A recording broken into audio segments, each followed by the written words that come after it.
beloved, Boss Mike, Cervera. Baka lamang po na-miss ninyo ang Senate Blue Ribbon Subcommittee hearing kanina, parang pagbabalik ng Talk to the People ni dating Pangulong Duterte.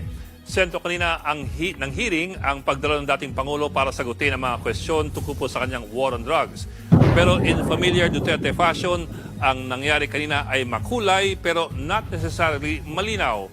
Halimbawa, matapos pa ulit-ulit sabihin na walang Davao Death Squad, sinabi ng dating Pangulo kanina na mga naging hepe niya sa PNP, ang mga pinuno ng death squads. Narinig ninyo yun? Una, wala daw Davao Death Squad. Tapos biglang yung mga nando doon sa kanyang kanan, lahat daw yun, mga commander ng death squad. Diba mga kababayan, iba-iba sinasabi niya? Kaya paano nyo pagkakatiwalaan ang isang taong walang isang salita? Kaya ako nagtataka ulit. Sasabihin ko na naman dito sa mga DDS na nandiyan dyan. Bakit kayo naniniwala? Anong merong kapangyarihan at pagmumuka si Digunyo para pagtiwalaan nyo ng gusto? Nagugulat talaga ako eh. Paiba-iba ng sinasabi. Di ba mga kababayan? Tapos tong mga DDS naniniwala pa. Anak ng tinapa. Grabe na yan ha. Hindi nyo na inaraw-araw. For life na ang katangahan nyo ha. Ang kanyang tinukoy si Senator Bato de la Rosa, retired PNP Chiefs Archie Gamboa, Debold Sinas at si Vicente Danao Jr. Pero nung nagtaka si Senator Jigo Estrada kung bakit nagbago ang kwento ng Pangulo, binawi po niya ito. Kita nyo, nagtaka si Jinggoy, di ba? Ano sabi niya? Sabi niya, parang ito yung sinabi niya. Tignan nyo, Kaya, sir, I am just trying to explain ko kung... parang yan eh. Iba-iba sinasabi. Na death squad ito. Dahil Kita nyo, hindi raw literal na death squad naman. Kasi di ba, I thought there was no existence ng Davao Death Squad.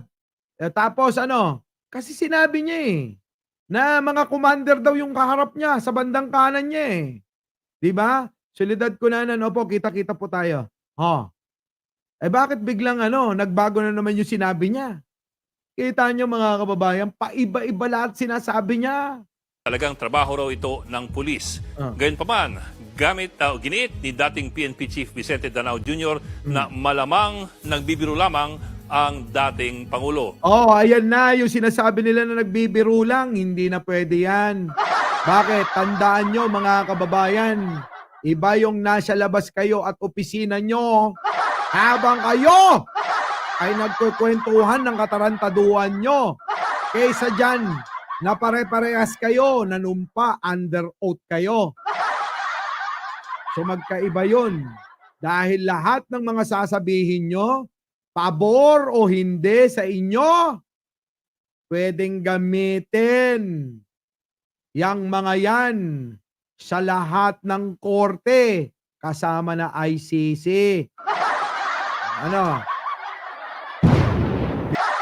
Pero hindi pa po tapos ang kwento. Maya-maya, sinabi naman ng dating Pangulo na meron nga siyang death squad pero hindi naman mga miyembro ng PNP. Kita nyo? Iba na naman sinabi. Matapos ituro yung kanyang mga commander daw na mga general. Biglang kumabig. Meron akong death squad ulit. Sabi niya. Na 7. Pero di mga pulis. Grabe no. Iba-iba sinasabi. Sige tuloy. Ang mga ito raw ay 7 gangster na kanyang inutusang pumatay, kung hindi ay papatayin niya. Kita nyo pag ito daw mga gangster. Mimi Taiwan gangster naman daw na kapag sumaway, papatayin niya. Kita nyo, hindi kaya isa dyan sa 7, si Matobato, yung nasa gitna, si Las Cañas, at yung isa si Asierto? Di ba? Tuloy. Nung i-grill naman siya ni Senadora Risa Ontiveros, nagbago na naman ang anyo ng death squad. Nako. Ito raw ay 7 mayayaman sa Davao City na gustong pumatay ng kriminal dahil gusto raw nilang maging tahimik ang Davao para lumago ang negosyo sa syudad. Kita nyo, iba-iba sinasabi niya.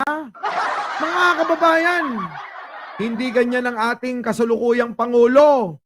Pag nagsalita ang Pangulo, kayang tayuan kahit sino. Pag sinabi niyang darating sa inyo, bukas lang o mamaya lang, nandyan na sa pintuan nyo. Pag sinabi niyang, eto, mangyayari, mangyayari talaga yan. Kahit na hindi niya ipamalita sa inyo. Pagkaiba sila. Kung si Digong puro yabang lang. At minsan, yung niyabang niya na, mga kababayan, yung yinabang niya na ang mangyayari. Sa susunod na araw, sasabihin niya, joke lang. Di ba? Jen Orben TV, ano? Jimpe Presto. Puro joke lang na lang ba, Vancouver Gem? Oh. Nilo Roduta. Ano? Payo lang namin bilang netizen kay BP Sara ay makipagkasundo sa ating mahal na Pangulo. Nako, malabo na. Binasag na ni Sara ang banga nilang dalawa. Paano pa mabubuo kahit na magsama? Nagkaroon na ng lamat na marami, di ba? Grabe si Digong. Oo, nakakatakot ito mga kababayan. Pag ito naging presidente nyo ulit, Diyos ko, bahala na kayo sa buhay nyo. Pero marami pa mga tila kontradiksyon sa kanyang mga pahayag kanina. Marami talaga, napakarami, sali-saliwa. Ang hirap nga intindihin kung ano tama. Ano ba totoo? Diba? Tama yung sinabi ng Ping Palakako. Pag dumalo yan, walang ibang gagawin yan kundi magsinungaling ng husto. Ayun nga, yun nangyari. Tama nga. Oo. Walang ginawa kundi magsinungaling ng husto. Oh. Halimbawa, sa kanyang opening statement, ginit ng dating Pangulo na ang tunay na tingin niya sa mga adik ay mga biktima at pasyente. Oh, kita nyo, ang tingin daw niya sa mga adik, tandaan nyo to Oh, ang tingin daw niya sa mga adik ay biktima at mga may sakit. At hindi po mga kriminal. Oh, hindi daw kriminal ang mga adik. Pero bakit ganun, Digong? Bakit yung mga adik mga nangamatay? Bakit tinayaan mong imbis na dalhin sa rehab, bakit napunta ng sementeryo? Parang iba talaga sinasabi mo sa ginagawa mo. Ang paniwala raw niya, ang rehabilitasyon ang susi sa droga at hindi ang takot ng kamatayan o ang takot ng kulong. No, kita nyo mga kababayan, iba-iba talaga sinasabi. Papipito. Ano pa? Ito ay para maibalik sila sa isang just and forgiving society. Nako, just and giving society.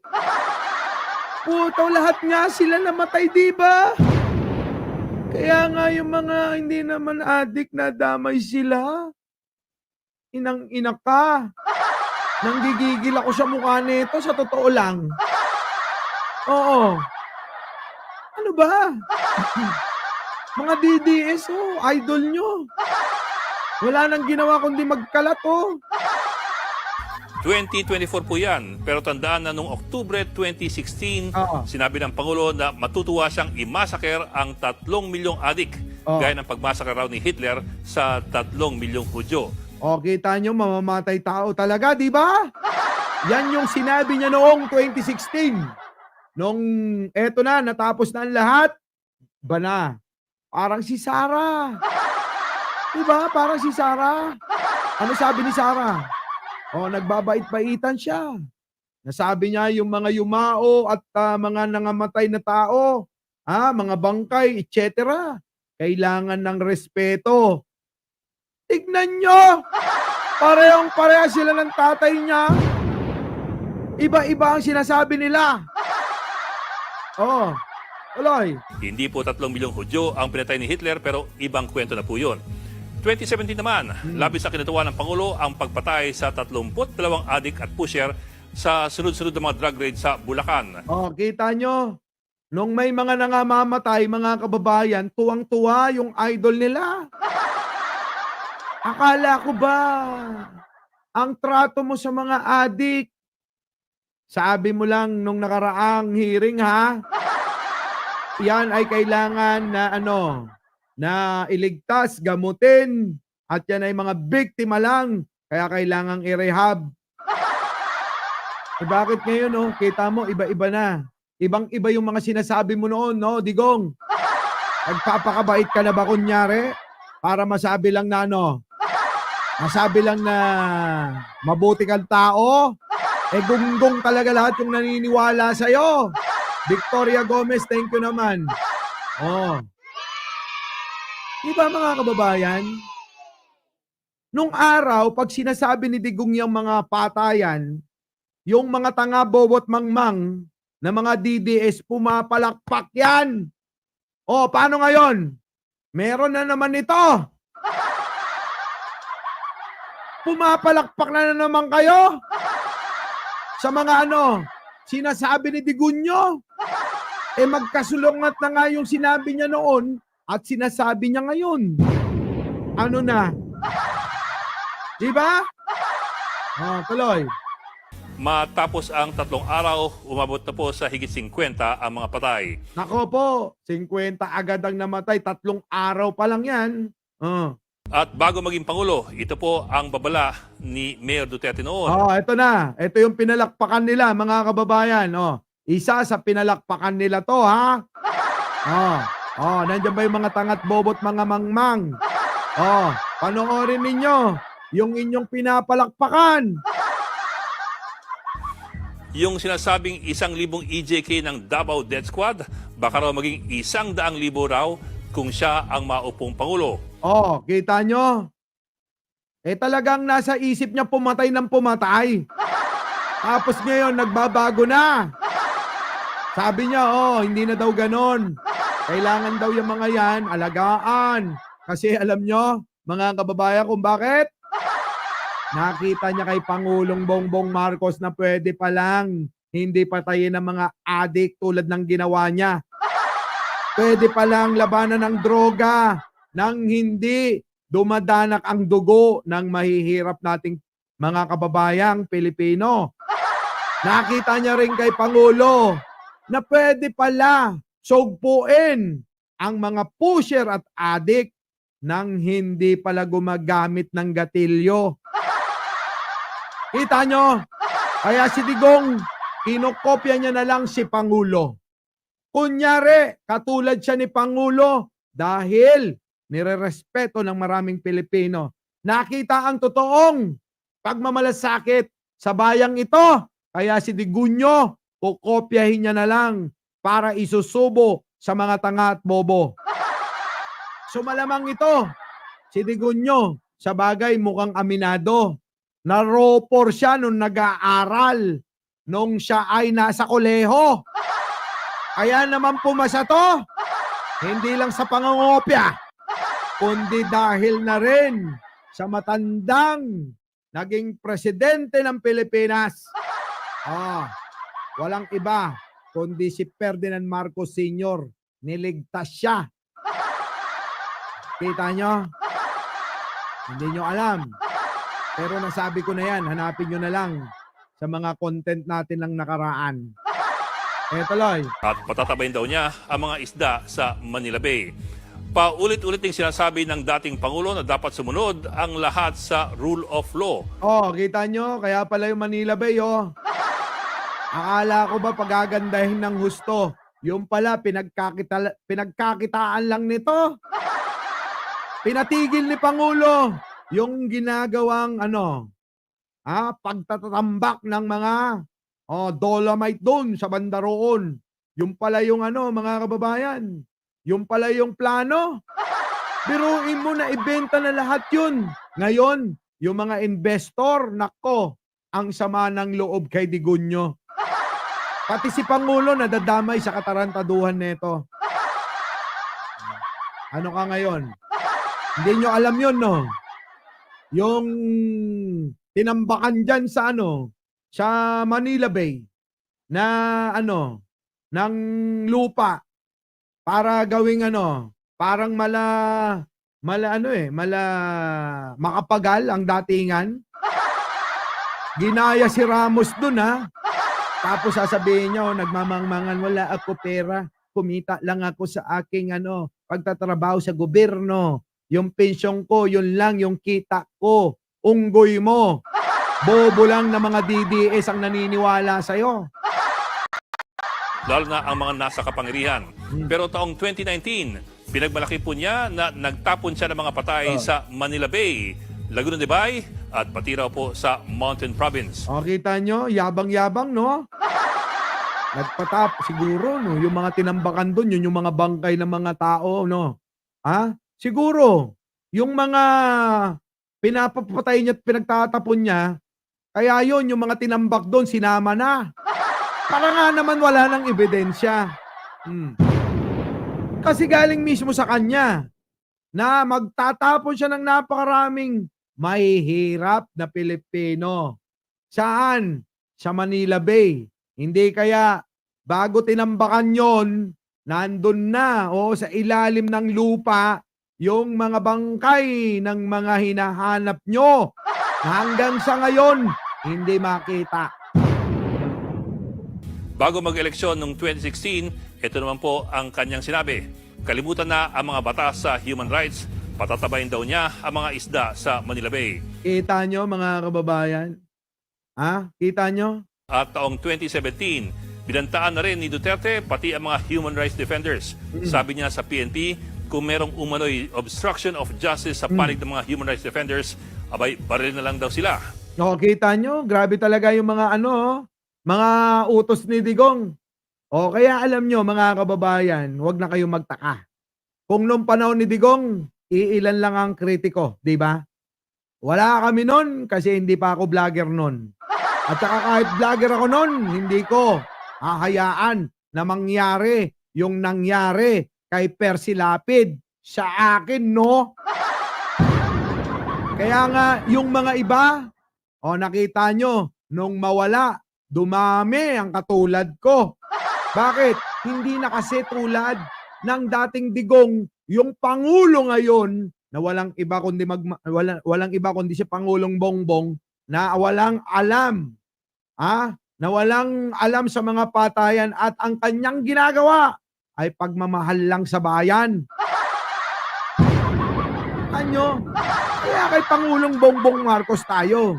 At kung sakali ang magtutuloy ay isa sa pamilya niya, sana nga panalangin, Lord, ituloy ni First Lady ang pamumuno sa bansa para nang sa ganon magtuloy-tuloy ang progreso ng sinimulan ni Pangulong Ferdinand Marcos. Nang sa ganon ang bansang ito, tandaan nyo, ang 6 na taon, hindi kasya yun para ayusin ang sinira ng mga dating presidente tulad ni Digong.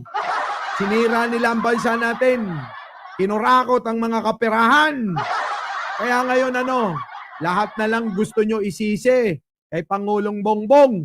Pero hindi nyo alam, kasalanan neto yon na nangako minsan na siya daw ang magiging paraan para maging progresibo, asinsado ang bansang ito.